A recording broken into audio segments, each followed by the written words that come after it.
السلام عليكم ورحمة الله وبركاته أعزائي المشتركين معانا في قناة الدكتور. النهاردة إن شاء الله حبيت أتكلم معاكم في موضوع مهم جدا بالنسبة لمرضى السكر، ألا وهو إزاي تحافظ على قدميك من إنهم يحصلوا لا قدر الله قدم سكري. إزاي تحافظ على رجليك. طبعا أنا كتبت ورقة كده ونظمت الدنيا عشان ناخد نقطة نقطة.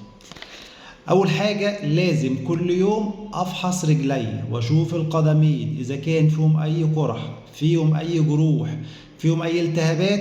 ده يوميا بالليل قبل ما أنام أمسك بين الصوابع وبالرجل وأبص عليهم وأشوف القدم في أي حاجة ولا لأ. ده أول نقطة مهمة جدا جدا جدا. تمام؟ تاني حاجة أحافظ على النظافة بتاعة القدمين. هتغسل إيدك كل يوم، تغسلها كويس بين صوابعك كويس، وتجيب أي حاجة تنشف بيها كويس بين الصوابع. يعني ما أروحش أغسل رجلي وأسيب بين الصوابع في رطوبة أو في مية أو أي حاجة، لأن ده هيزود التهابات ويعمل لك التهابات زيادة.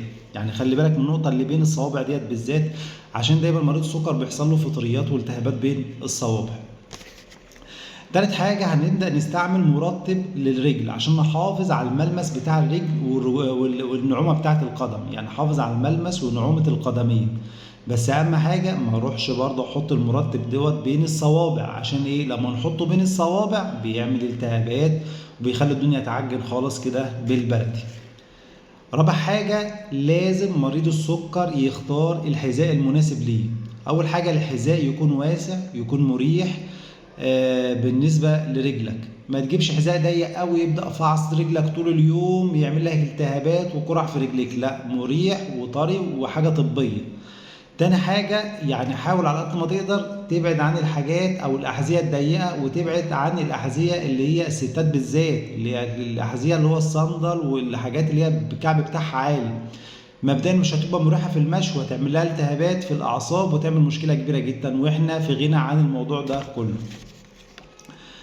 خامس حاجة لازم نقص الصوابع نقص الأظافر معلش بشكل مناسب، بشكل مستقيم. ما أفضلش بقى أدخل وعاوز أشيل الحتة ديت وأخبط الجلد. لا، لما تيجي تقص الضوافر نقصها بشكل مستقيم، وبلاش نخش في الجوانب. بلاش نخش في الجوانب عشان ما نجرحش وندخل في مشاكل بعد كده.